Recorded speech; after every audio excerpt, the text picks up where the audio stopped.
अज्ञानतिमिरन्धस्य ज्ञानञ्जनशलाकया चक्षुरुन्मिलितं येन तस्मै श्रीगुरुवे नमः। जय श्री कृष्ण चैतन्य प्रभु नित्यानंद श्री अद्वैत गदाधर श्रीवासदि गौर भक्त वृंद। हरे कृष्णा कृष्ण कृष्ण हरे हरे, हरे रामा राम राम हरे हरे। मूकं करोति वाचालं पङ्गुं लङ्घयिते गिरिं यत्कृपातमहं वन्दे श्रीगुरुदीनतारिणे परमानंद माधवम श्री चैतन्य ईश्वरम। हरे कृष्णा। तो आज हम 12th चैप्टर स्टार्ट कर रहे हैं। 12.1 से शुरू करेंगे। प्लीज रिपीट कीजिए। अर्जुन वाचा अर्जुन उवाच एवं सतत युक्ता ये एवं सतत भक्तास्त्वां पर्युपासते भक्तास्त्वां पर्युपासते ये चापि अक्षरम् अव्यक्तम् ये चापि ये चापि अक्षरम् अक्षरम् अव्यक्तम् अव्यक्तम् तेषां के योगवित्तमा तेषां तेषां के के योगवित्तमा। योगवित्तमः। Okay, great. कौन पढ़ेगा ट्रांसलेशन? कौन वॉलंटियर करेगा? I want to read. हाँ पढ़िए प्लीज, यहाँ से पढ़ो। Arjuna, very good. Arjuna inquired which are considered to be more perfect, those who are always properly engaged in your devotional service, or those who worship the impersonal Brahman, the unmanifested. Okay, thank you so much Mahira, you read so beautifully. कितने अच्छे से आपने पढ़ा। तो अब यहाँ पे बताया जा रहा है कि अर्जुन सवाल पूछ रहा है। अच्छा, 11th चैप्टर में क्या हुआ था? क्या क्या हमने देखा था 11th चैप्टर में? कोई बता सकता है? आप लोगों में से कई लोगों ने 11th चैप्टर पढ़ा होगा, कॉन्फ्रेंस भी अटेंड किए। तो हम क्विज के लिए रेडी होने वाले हैं। तो आप कोई बता सकते हैं 11th चैप्टर में क्या हुआ था? अभी ये अर्जुन कुछ सवाल पूछ रहा है, तो जरा हम देखते हैं कि 11th चैप्टर में क्या हुआ था, उसके हिसाब से ये कहाँ फिट बैठता है क्वेश्चन। तो कौन बताएगा? कुछ भी बता सकते हैं आप 11th चैप्टर में, जो भी आपको याद है, चाहे वो एक ही वर्ड। उन्होंने अपना विराट रूप के दर्शन कराए। हाँ, कृष्णा के अपने विराट रूप के दर्शन कराए थे अर्जुन को। Okay, very nice. और क्या हुआ था? क्यों दर्शन कराए थे अर्जुन को, और क्या देखा ये था? विश्वास दिलाने के लिए कि ही इज द सुप्रीम, उनके अंदर ही सब कुछ है। जैसे उन्होंने अपना दिखाया कि उन्हीं में ब्रह्मा विष्णु और जितने भी यूनिवर्स के लोग थे, सब उनमें ही समाये हुए थे। मतलब he is the supreme. Okay, विश्वास दिलाने के लिए। वेरी नाइस, बिल्कुल सही। और और क्यों दिखाया था? और क्या क्या हुआ था 11th चैप्टर में? और क्या हरे अर्जुन ने कृष्णा। देखा? हाँ जी, हरे कृष्ण माता। और कृष्णा ने अर्जुन को ये भी जो क्वेश्चन अभी अर्जुन ने करा है कि like who is considered to be perfect, तो कृष्णा ने 11th चैप्टर में उनको ये भी बताया था कि ये मतलब जो उनकी डिवोशन में प्रॉपरली वो होते हैं, डिवोटेड होते हैं। और जो जैसे कुछ वो कुछ जैसे इम्पर्सनल ब्रह्मांड भी जो होते हैं, और जो कुछ अनहोली राइट्स करने के बाद भी कृष्णा के वो डिवोटी बन जाते हैं, तो वो भी उनको सेम ही वो करते हैं। लाइक उनको भी वो डिवोटी ही मानते हैं और अपने उसमें अपने अंडर लेते हैं। किनको डिवोटी मानते हैं? लाइक एक तो होते हैं जो प्योर डिवोटीज होते हैं। करेक्ट। कृष्णा ने उनको बताया था कि जो, और एक होते हैं जैसे बाद में लेटर स्टेजेस में जैसे डिवोटी बनते हैं, पहले जैसे वो मटेरियलिस्टिक वर्ल्ड में रहते हैं या मटेरियलिज्म में रहते हैं, एंड उसके बाद से धीरे धीरे वो डिवोशनल पाथ में जाते हैं कृष्णा के उसमें, तो वो उनको भी कृष्णा उसी लेवल पे ही मानते हैं जो डिवोटी के लेवल पे मानते थे। Okay. If I am not wrong, I I think ये हमने डिस्कस करा था, but I am not sure ये चैप्टर 10 था या 11 था। ओके। ओके, ये भी एक्चुअली आगे डिटेल में आएगा इसी चैप्टर में, 12th में। तो इसको हम कवर करेंगे। और क्या डिस्कस किया है 11th चैप्टर में से, और क्या याद है आपको? कुछ और बताओ क्या आप, राशिका?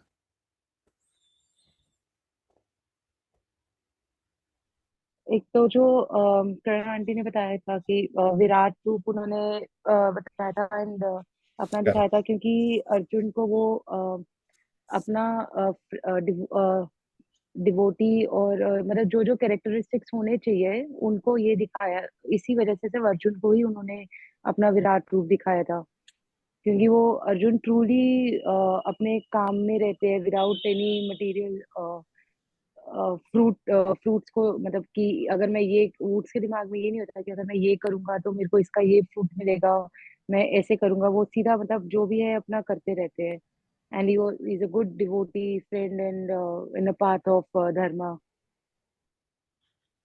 Okay, alright.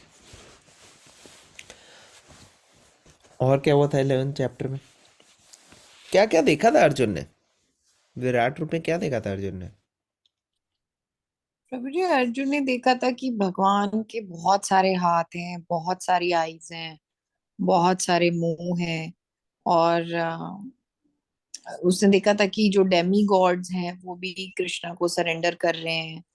और जितने भी डेमी गॉड्स हैं, ब्रह्मा जी और सब कुछ, उसने जो है कृष्णा की बॉडी में देखा था। और ऑल्दो ऐसा नहीं था कि उसको डाउट था कि कृष्णा भगवान नहीं है, बट ये फॉर्म अर्जुना ने नॉर्मली कलयुग और आने वाले युग के लोगों के लिए ही थी कि if you do not accept Krishna as the lord, like वो normal two with two hands, so ये जो फॉर्म है कृष्णा की, इसके थ्रू ये बताया गया कि कृष्णा जो है वो he is the origin of all the cosmic manifestation, और सारी चीजें जो है वो कृष्णा के अंदर है, चाहे वो एक छोटी सी एंट है, चाहे वो एक बहुत बड़ी डेमी गॉड है, ऐसे। ऑलराइट। तो और क्या बताया था 11th चैप्टर में, और क्या देखा अर्जुन ने? वो जो मुंह था वो खुला हुआ, उसके अंदर क्या हो रहा था? जो इतने सारे माउथ थे, क्या हो रहा था उसके अंदर? दांत भी थे बड़े बड़े, और दांतों में कुछ फंस रहा था, स्मैश हो रहा था कुछ। हाँ, उनके बाल और मुंह और वो सब क्रश हो रहे थे। किनके? सब जो जो भी, मतलब जैसे ये कौरवों की सेना के थे, हाँ, और जो करेक्ट। वो थे वो दिखा रहे हैं कि ये पहले से ही सब, और all Dronacharya, Bheeshma and all, सभी उनके मुंह में जा रहे थे। Yes, very nice. तो सारे लोग जो थे कौरव, वो एक्चुअली जा रहे थे। तो हमने देखा 11th चैप्टर में कि कैसे अर्जुन जो है वो भगवान को निवेदन करते हैं कि उनका विराट रूप देखना है उन्होंने। और इसलिए नहीं निवेदन किया कि उन्हें उनको कोई डाउट है, मगर एक फ्यूचर के लिए प्रमाण के रूप में, कि अगर किसी को डाउट हो तो वो भी चला जाए। अर्जुन को कोई ज़्यादा दिलचस्पी नहीं थी भगवान का विराट रूप देखने के लिए, लेकिन एक फ्यूचर के लिए एस्टैब्लिश करने के लिए लोगों के लिए ये पर्टिकुलर इंस्टेंस हुआ, और वहाँ पे भगवान ने दिखाया। और उसके बाद जैसे हमने डिस्कस किया कि उस पर्टिकुलर रूप को देख के जो है देवी देवता भी भयभीत हो गए थे, अर्जुन भी भयभीत हो गया था, क्योंकि इतना विराट, इतना विशाल, इतना अनलिमिटेड था, हर जगह विद्यमान था। और उसके अंदर सारे देवी देवता भी थे, और भगवान के अनेक क्या कहते हैं, अ, अनेक अनेक अनलिमिटेड बॉडी दिख रही थी, हर जगह रूप दिख रहा था भगवान का। आँख, नाक, मतलब ना उनका आदि दिख रहा था ना अंत दिख रहा था, अभी पूरा वही दिख रहा था। बिल्कुल सही। और अनलिमिटेड हाथ पैर मुकुट हेड ऐसे थे। तो ये सब देखने के बाद जो है अर्जुन ने कहा कि मुझे आपका 2 हाथ वाला रूप दिखाना है, दिखा दो। तो भगवान ने पहले चतुर्भुज रूप दिखाया, फिर 2 हाथ वाला दिखाया, फिर शांत हो गए अर्जुन जो है। तो यहाँ पे अब अर्जुन सवाल पूछ रहे हैं। क्या सवाल पूछ रहे हैं? पूछ रहे हैं कि भगवान which are considered to be more perfect, better, इन दोनों में से ज्यादा परफेक्ट कौन सा है? किन दोनों में से? जो आपकी प्रॉपरली भक्ति में लगते हैं, properly engaged in your devotional service, properly आपकी भक्ति में रखते हैं, या फिर दो वो लोग जो ब्राह्मण इफल्जेंस के तरीके से आपकी तरफ बढ़ते हैं या आपको वर्शिप करते हैं। यहाँ पे बोला गया है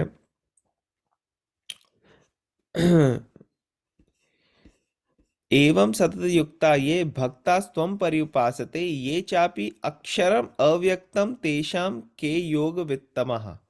तो अक्षरम अव्यक्तम मतलब अव्यक्त मतलब इम्पर्सनल, मतलब जिसका व्यक्तित्व ऐसा नहीं होता, ऐसी भगवान की शक्ति जिसको व्यक्ति की तरह नहीं अप्रोच किया जाए। ठीक है ना? तो या भगवान शक्ति हैं या भगवान एक व्यक्ति हैं। तो आंसर है कि दोनों है भगवान। लेकिन कई लोग शक्ति अव्यक्त रूप में अक्षरम अव्यक्तम की तरह, जिसको हम इम्पर्सनल भ्रमण कहते हैं, उस तरीके से भगवान की तरफ बढ़ते हैं। निराकार रूप या निराकार है भगवान। तो ये अर्जुन पूछ रहे हैं कृष्णा से और कृष्णा इसका जवाब देंगे। लेकिन अभी हम पर्पट पढ़ते हैं। तो पर्पट कौन पढ़ेगा इसका? कौन पढ़ेगा पर्पट? I can read. हाँ पढ़िए please. Hare Krishna. Purport. Krishna has now explained about the personal, the impersonal, and the universal, and has described all kinds of devotees and yogis. Generally, the transcendentalist can be divided into two classes. One is the impersonalist, and the other is the personalist. The personalist devotee engages himself with all energy in the service of the Supreme Lord. The impersonalist also engages himself not directly in the service of Krishna but in meditation on the impersonal Brahman, the unmanifested. Okay. We find. Shall I continue? हाँ रुकते हैं एक बारी, फिर discuss Okay. करके बाद आगे बढ़ते हैं। हाँ जी. तो यहाँ पे क्या बताया गया है कि भगवान बता रहे हैं यहाँ पे कृष्णा के जो पर्सनल इम्पर्सनल और universal, Krishna has not explained about the personal, impersonal, universal and has described all kinds of devotees and yogis. Generally, the transcendentalists can be divided into two classes. तो जो भगवान की तरफ बढ़ रहे हैं, जो आध्यात्मिक स्पिरिचुअल लाइफ को एक्सेप्ट कर रहे हैं, ऐसे लोगों को बोलते हैं ट्रांसेंडेंटलिस्ट, क्योंकि ये लोग ट्रांसेंड कर रहे हैं जो अलग अलग तरीके की शक्तियां हैं जो हमें कंट्रोल करके रखती हैं, उनको पार करके बाहर निकल रहे हैं। ट्रांसेंडेंटलिस्ट है ये। तो ट्रांसेंडेंटलिस्ट जो है, 2 तरीके के ट्रांसेंडेंटलिस्ट हैं। कौन से हैं 2 तरीके के ट्रांसेंडेंटलिस्ट? एक जो भगवान का व्यक्तित्व समझते हैं, और दूसरे ऐसे हैं जो भगवान का व्यक्तित्व नहीं समझते और एक अव्यक्त इम्पर्सनल शक्ति के रूप में भगवान की तरफ बढ़ते हैं। तो अर्जुन यहाँ पे सवाल ये पूछ रहा है कि इन दोनों में से बेहतर कौन से हैं? इन दोनों में से ज्यादा अच्छे कौन से हैं, बेहतर कौन से हैं, ऐसा पूछ रहा है अर्जुन। तो क्या लगता है आप लोगों को, क्या है आंसर? जो अव्यक्त रूप में भगवान की तरफ बढ़ रहे हैं, जो अव्यक्त इम्पर्सनल, वो बेटर हैं, या जो भगवान की भक्ति में लगे हैं, भगवान के फॉर्म की वर्शिप करने में लगे? क्योंकि हम मंदिर जाते हैं तो हम भगवान के फॉर्म को समझते हैं कि भगवान का एक फॉर्म है, लेकिन इम्पर्सनल लोग वो मंदिर जाते हैं तो वो क्या सोचते हैं, भगवान का फॉर्म जो है ये मंदिर में, ये तो इमेजिनरी फॉर्म है, या फिर आ, ये टेम्पररी है, या फिर ये माया के प्रभाव से बना हुआ है फॉर्म। तो ऐसे लोग जो हैं वो अलग तरीके से अप्रोच करते हैं। तो यहाँ पे बताया गया है कि अम, अर्जुन ये सवाल पूछ रहा है कि इन दोनों से बेटर कौन से। तो कृष्णा भी आने वाले श्लोकों में देंगे हमारे को आंसर। हम कंटिन्यू करते हैं पर्पट पढ़ना। राशिका, आप कंटिन्यू करोगे next 2 paragraphs? Yes, we find in this chapter that of the different processes for realization of the absolute truth, Bhakti Yoga, devotional service is the highest. If one at all desires to have the association of the Supreme Personality of Godhead, then he must take to the devotional service. Those who worship the Supreme Lord directly by devotional service are called personalists. Those who engage themselves in meditation on the impersonal Brahman are called impersonalists. Arjun is here questioning which position is better. There are different ways to realize the absolute truth, but Krishna indicates in this chapter that Bhakti Yoga or devotional service to him is the highest of all. It is the most direct and it is the easiest means of association with the Godhead. Should I continue further? हाँ, रुकते हैं अभी, थोड़ा थोड़ा करके आगे बढ़ेंगे। तो इन 2 पैराग्राफ में क्या बताया गया है कि अलग अलग तरीके के प्रोसेसेस हैं भगवान तक जाने के। तो एक होता है भक्ति योगा, जिसमें कहते हैं डिवोशनल सर्विस। इसके अलावा और कौन से पाथ हमने अभी इतने टाइम में डिस्कस किए हैं जो भगवान की तरफ बढ़ने में मदद करते हैं? कोई बता सकता है? एक हो गया भक्ति योगा, और बाकी कौन सी योगा है?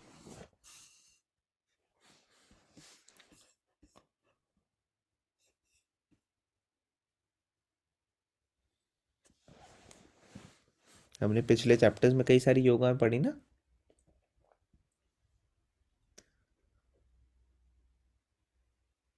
Second, third, fourth, Uh, fifth, six chapters में हम पढ़ रहे Bhak- Bhakti Yoga, Karma Yoga, थे। ओके, कर्म योग। हाँ, तो कर्म योग क्या होता है?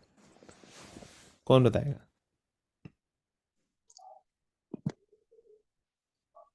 जो आप जैसे जो कर्मा करते हो, बट आप अपने कर्म करते रहो जो लाइक आपने कर्म करते रहो, बट यू फ्रूट्स जो भी उसका रिजल्ट होगा इररिस्पेक्टिव ऑफ दैट, जो सही है वही कर्म करने का। Okay, alright. और कोई बता सकता है कर्म योगा का क्या अर्थ है?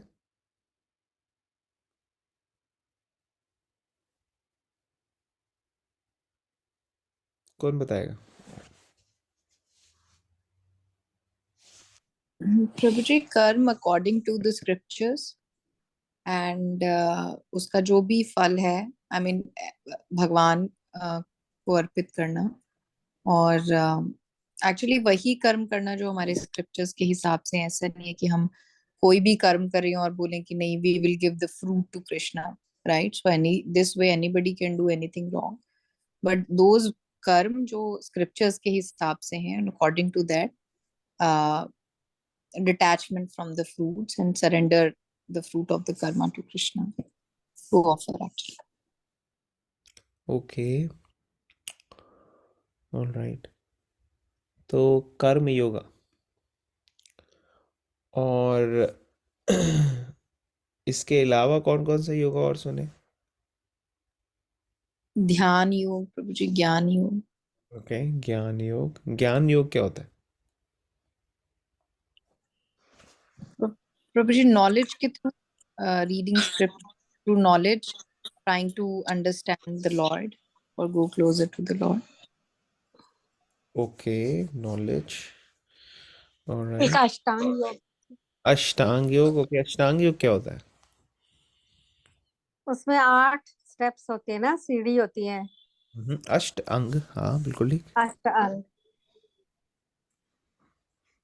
उनको याद नहीं होगा। हम्म कौन बताएगा? अष्टांग योगा।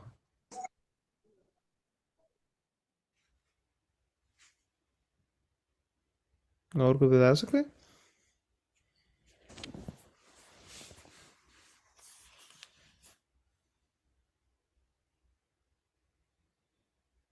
अष्ट अंग।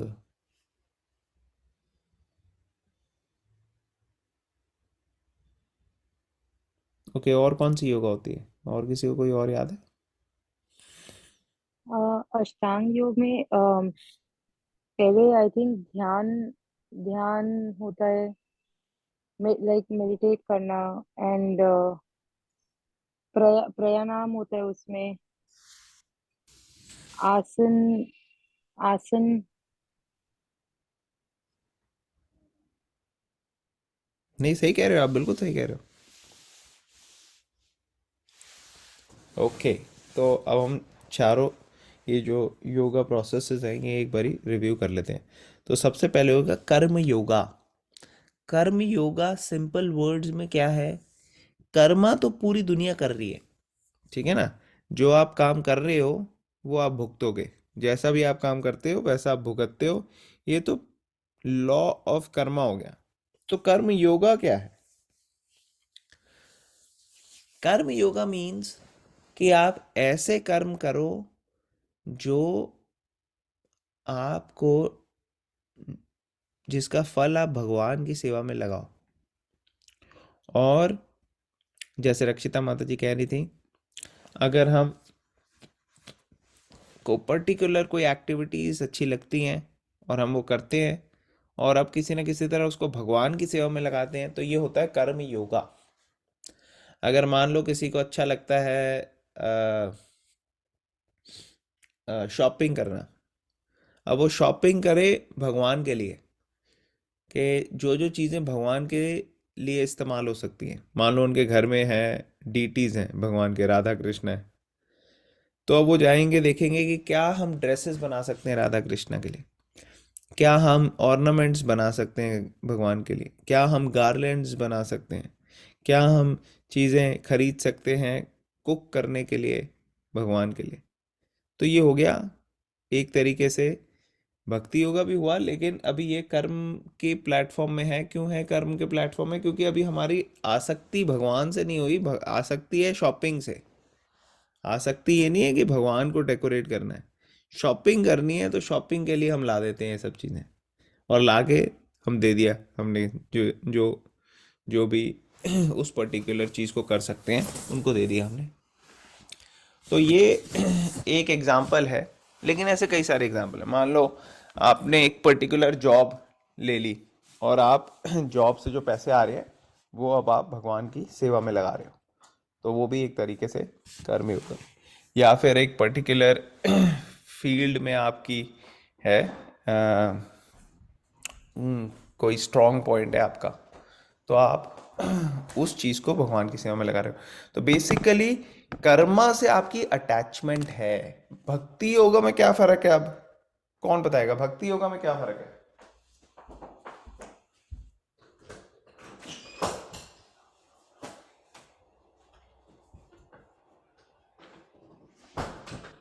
भगवान की भक्ति से जुड़ना, योग मीन्स जुड़ना, पहले कर्म करके, कर्म के द्वारा भगवान से जुड़ना, फिर भक्ति से भगवान की सेवा करके।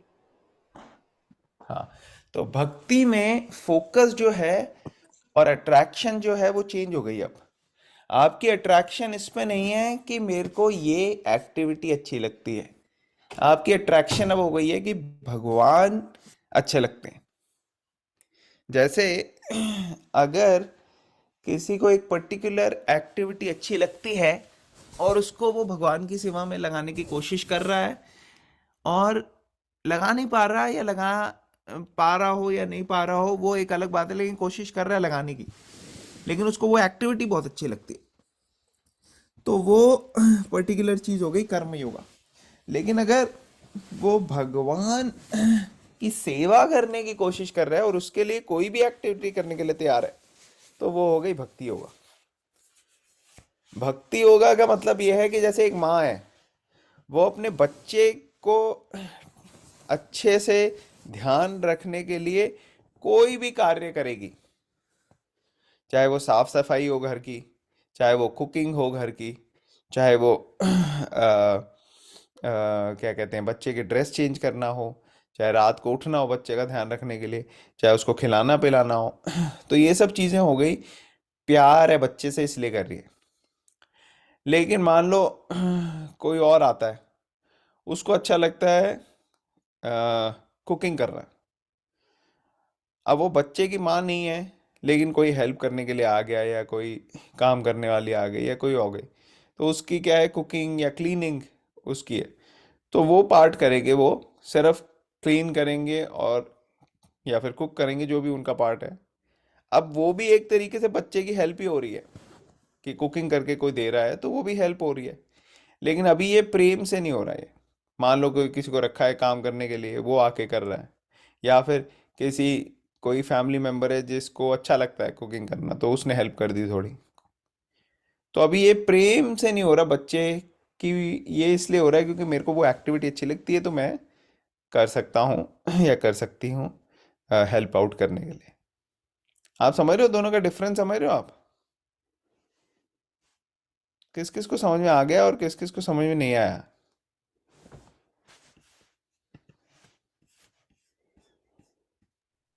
तो रक्षिता माता जी को तो समझ में आ गया, और किसी को नहीं समझ में आया बाकियों को? यस। ओके, अभी और किस किस को नहीं समझ में आया? सिर्फ दो लोगों को समझ में आया, रक्षिता माता जी और राशिका को। दीपशिका माता जी आपको क्लियर हुआ?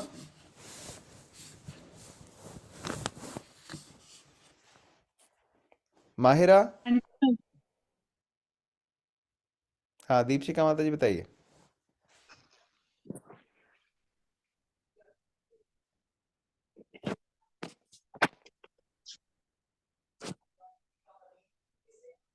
और कोई बताना चाहेगा? हम्म, हाँ जी, बताओ। हाँ क्लियर हो गया ऑलमोस्ट। क्लियर हो गया ऑलमोस्ट। रक्षिता माता जी हाँ शेयर करना चाहती हैं कुछ? यस, रक्षिता माता जी आप कुछ शेयर करना चाहते हो? नहीं प्रभु जी, आपने जो बोला उसके लिए रेज हैंड किया था कि क्लियर हो गया जो आपने बताया। तो बेसिकली दोनों में ये फर्क है कि प्योर लव मतलब भक्ति होगा, और बाकी सारे जो हैं वो प्योर लव के प्लेटफॉर्म आने के लिए कोशिश जो कर रहे हैं वो भी भक्ति होगा। लेकिन जो आने की कोशिश नहीं कर रहे लेकिन अपने कर्मों से अटैच्ड हैं, और उस कर्म को किसी तरह अगर भगवान की सेवा में लग जाएं तो वो they are fine with that, that is karma yoga.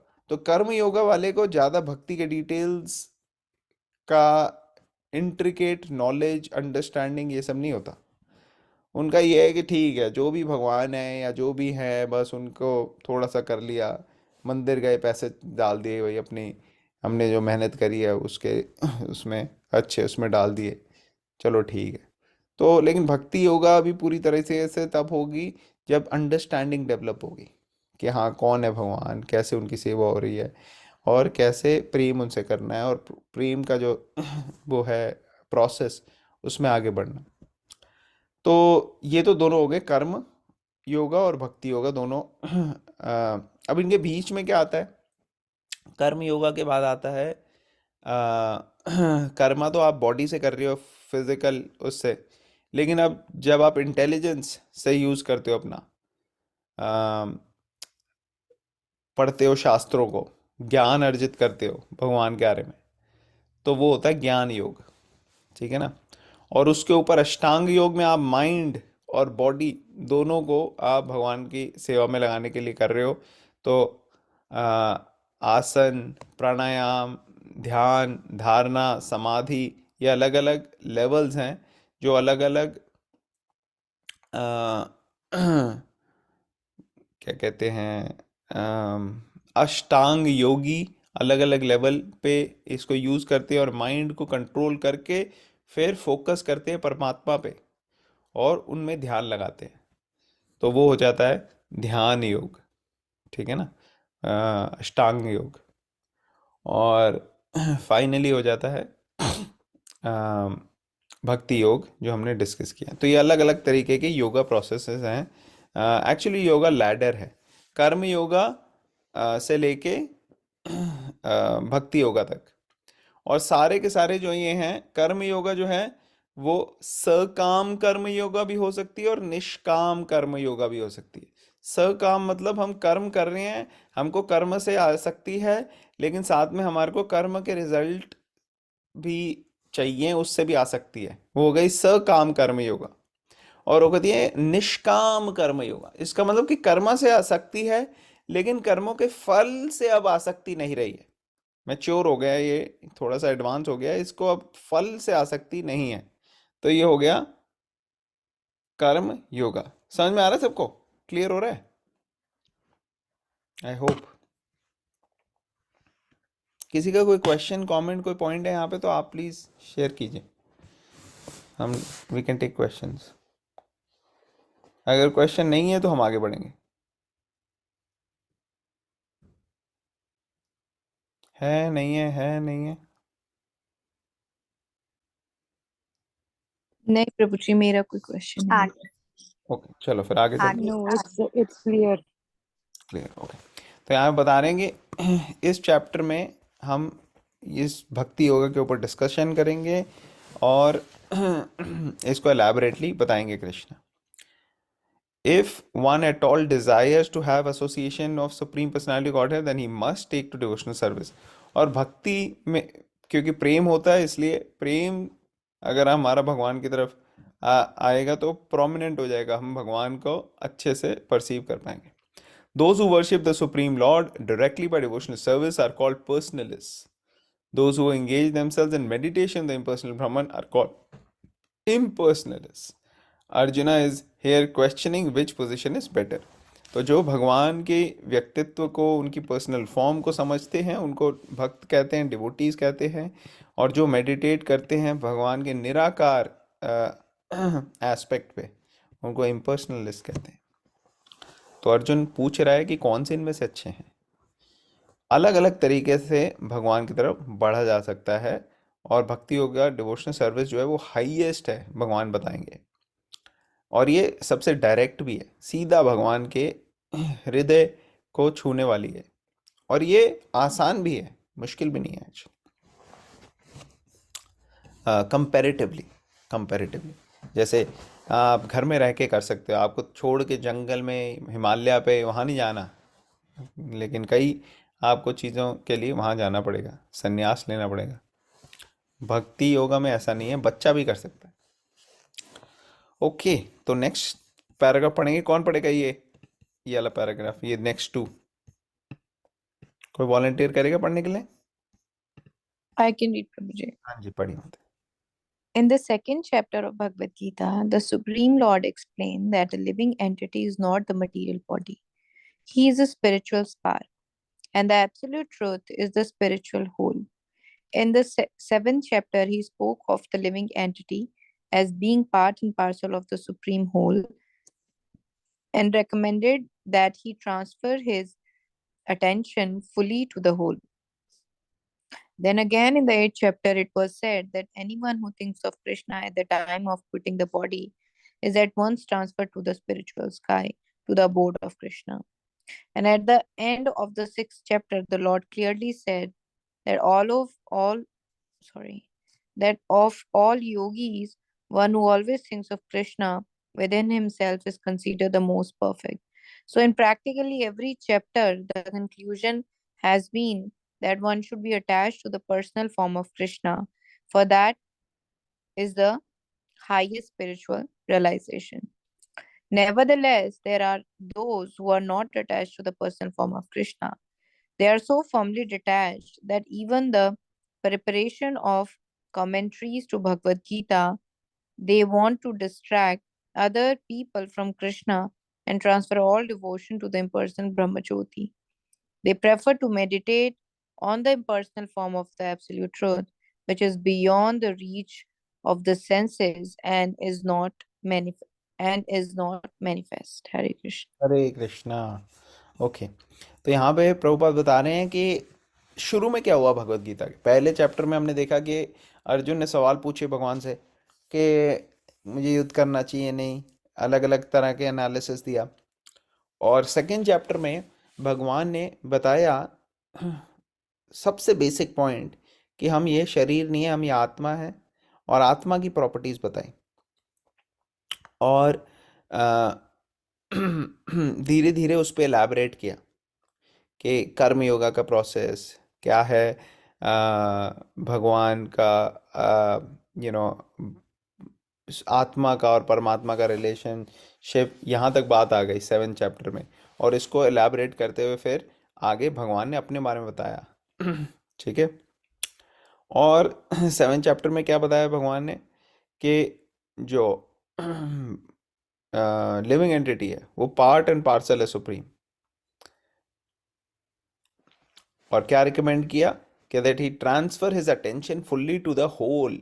तो हम पार्ट हैं भगवान के और भगवान होल हैं, तो अपनी अटेंशन पार्ट की जगह हम होल पे डालेंगे तो उससे हमें संतुष्टि मिलेगी पूरी तरीके से। और 8th चैप्टर में क्या बताया भगवान ने, anyone who thinks of Krishna at the time of quitting the body at once transferred to the spiritual sky or to the abode of Krishna। कि मृत्यु के वक्त अगर हम भगवान का स्मरण कर सकें तो हम भगवान के धाम में पहुंच जाएंगे। और 6th चैप्टर के एंड में भगवान बताया, क्या बताया, योगी कि योगा करो। और योगियों में सबसे उत्तम कौन सा है, जो हमेशा भगवान का स्मरण करता है। Always think of Krishna within himself is considered as most perfect। योगी नाम अपि सर्वेशाम। तो ये वाला श्लोक में कंक्लूड किया था 6th चैप्टर को। तो प्रभुपाद यहाँ पे बता रहे हैं कि परपट में कि हर चैप्टर में भगवान ने अपने पर्सनल फॉर्म का हिंट दिया है कि मेरी तरफ आओ। वो हाईएस्ट स्पिरिचुअल रियलाइजेशन जो है उसको बताया गया है, उसका हिंट दिया गया है। लेकिन जो लोग भगवान के भक्त नहीं हैं, जो भगवान की पर्सनल फॉर्म को, उनकी पर्सनालिटी को नहीं समझते और उसके साथ उनकी आसक्ति नहीं है, वो इस चीज को नहीं समझ पाते। वो भगवान से बिल्कुल विरक्त हैं। और जब भगवत गीता के ऊपर वो कमेंट्री भी करते हैं तब भी वो इस बात को, भगवान के जो हिंट्स हैं, भगवान के जो एक्सप्लेनेशंस हैं, उनको समझ नहीं पाते पूरी तरीके से और डिस्ट्रैक्ट हो जाते हैं और कई बार पिक्चर से ही निकाल देते हैं भगवान को। अगर आप देखोगे कई जगह गीता के बारे में बात होती है लेकिन वहाँ भगवान कृष्ण को ठीक से समझा नहीं जाता, या सोचते हैं वो कोई ऑर्डिनरी व्यक्ति है जिसने ये भगवत गीता बोली है।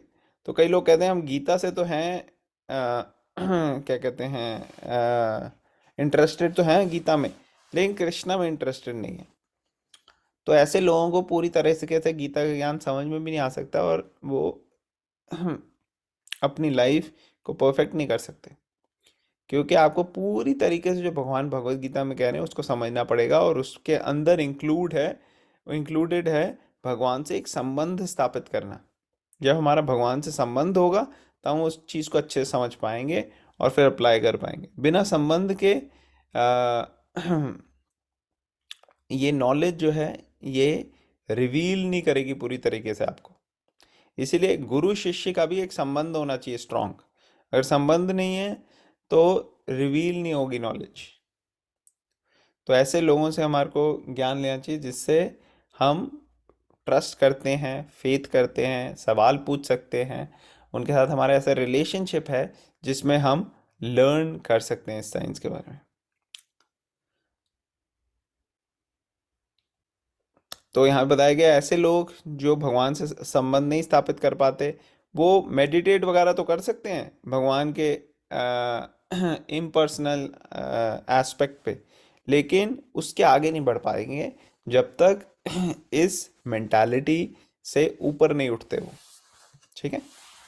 तो अब लास्ट पैराग्राफ है, कौन पढ़ेगा ये लास्ट पैराग्राफ, फिर उसके बाद हम कंक्लूड करेंगे आज का। कोई वॉलंटियर करेगा लास्ट पैराग्राफ पढ़ने के लिए? I can read. हाँ जी please.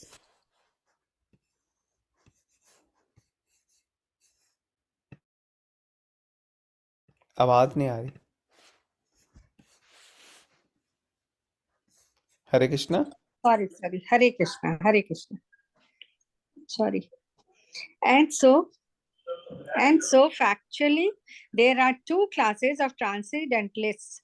Now, Arjuna is trying to settle the question of which process is easier and which of the classes is most perfect.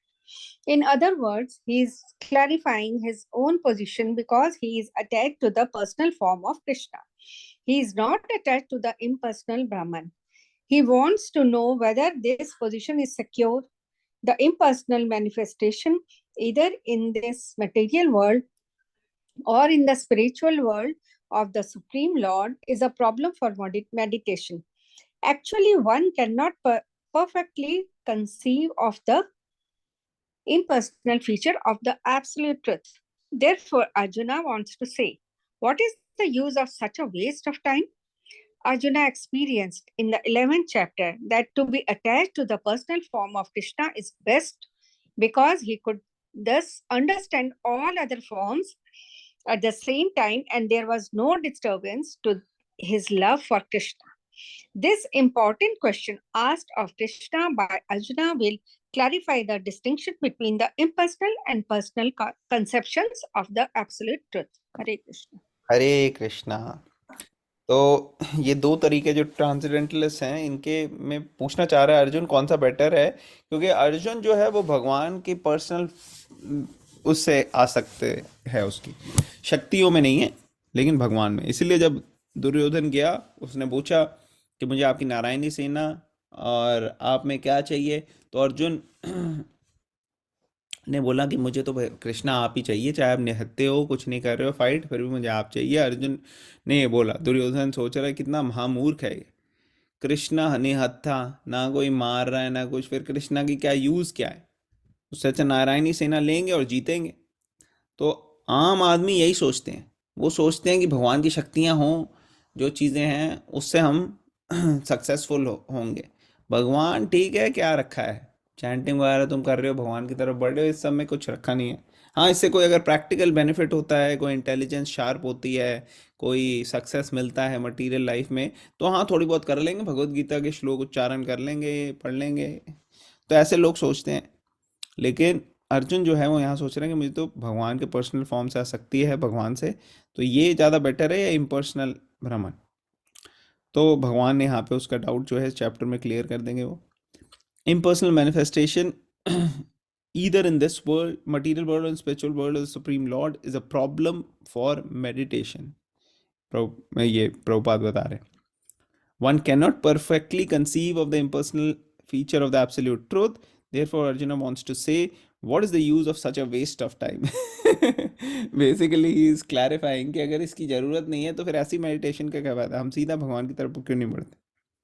Arjuna experienced in the 11th chapter that to be attached to the personal form of Krishna is best because he could thus understand all other forms at the same time and there was no disturbance to his love for Krishna. तो भगवान की भक्ति इस रूप में जिस तरह भगवान खुद उसके सामने खड़े हैं, ऐसी भक्ति करने में बिल्कुल डायरेक्टली भगवान की सेवा भी हो रही है और कोई डिस्टर्बेंस भी नहीं है भगवान के प्रति अपना प्रेम जो है वो एक्सप्रेस करने में। तो ये इसलिए इम्पोर्टेंट क्वेश्चन अर्जुन ने पूछा है क्लैरिफाई करने के लिए, और इसका जवाब आने वाले श्लोकों में रिवील हो जाएगा। ओके, तो ये था पहला श्लोक भगवद गीता का 12th चैप्टर का, और इसमें हम देखेंगे पहले कुछ श्लोकों में यही डिस्कशन चलेगा, इसी के बारे में कृष्णा एलैबोरेटली आंसर करेंगे, और फिर उसके बाद हम देखेंगे कृष्णा बताएंगे कि क्या हाईएस्ट लेवल है, और उस हाईएस्ट लेवल पे अगर हम नहीं आ सकते तो उसके लिए क्या क्या स्टेजेस हैं। अगर हम हाईएस्ट पे नहीं हो सकते तो हम सेकंड लेवल पे हो सकते हैं, फिर नहीं वहाँ पे भी नहीं हो सकते तो थर्ड लेवल पे आने की कोशिश करनी चाहिए हमें, थर्ड पे नहीं आ सकते तो ऐसे धीरे धीरे अलग अलग लेवल। इसका मतलब ये नहीं कि भगवान हमसे एक्सपेक्ट कर रहे हैं कि सब लोग एक दिन में हाईएस्ट लेवल पे पहुँच जाएंगे। भगवान को भी पता है कितने जन्मों से हमने ये बर्डन कैरी किया है, और भगवान जो है वो इंकरेजिंग है, वो बहुत इंकरेज कर रहे हैं हमें कि अगर आप हाईएस्ट पे नहीं आ सकते नो प्रॉब्लम, आप यहाँ जहाँ से हो वहाँ से तो आप शुरू करो एडवांस करने के। तो Krishna is a loving father, he is not a hard hearted master. ऐसा नहीं है कि कोई कि हम गुलाम हैं और वो हमारे मालिक हैं और कठोर तरीके से अपने गुलामों के साथ बर्ताव करने वाले, ऐसा नहीं है। कई लोग ऐसा सोचते हैं। जैसे आप देखोगे कई बारी इस्लाम और क्रिश्चियनिटी में वो कहते हैं कि अगर आपने अभी इस जन्म में नहीं ले लिया अल्लाह को या गॉड को या जीसस को, तो आप सदैव के लिए जहन्नुम में जाओगे, हेल में जाओगे आप इटरनली, फिर कभी बाहर नहीं आ सकते वहां से। तो कई लोग डर जाते हैं, ये कैसा भगवान है यार। एक्चुअली ये बिल्कुल गलत पिक्चर है। भगवान is a loving father and not a hard hearted master. तो इसलिए भगवान हमारे को अलग अलग ऑप्शंस देते हैं। ओके, तो हम यहाँ पे स्टॉप करेंगे। Thank you all the devotees. आप लोगों के पेशेंस के लिए बहुत बहुत धन्यवाद कि आप लोगों ने इतने दिन के बाद भी ज्वाइन किया। तो हम कंटिन्यू करेंगे हर रोज़ अब। तो we will try to complete this chapter. और 11 चैप्टर की भी क्विज करनी है, मे बी वीकेंड पे कर सकते हैं हम 11th, और देखते हैं 12th कितना होता है हमारा। तो वील कंक्लूड हेयर। ग्रंथराज भगवद गीता की जय, श्रील प्रभुपाद की जय। जय। चलो अब हरे हम कृष्ण। हरे कृष्णा महामंत्र चैंट करेंगे 11 टाइम्स।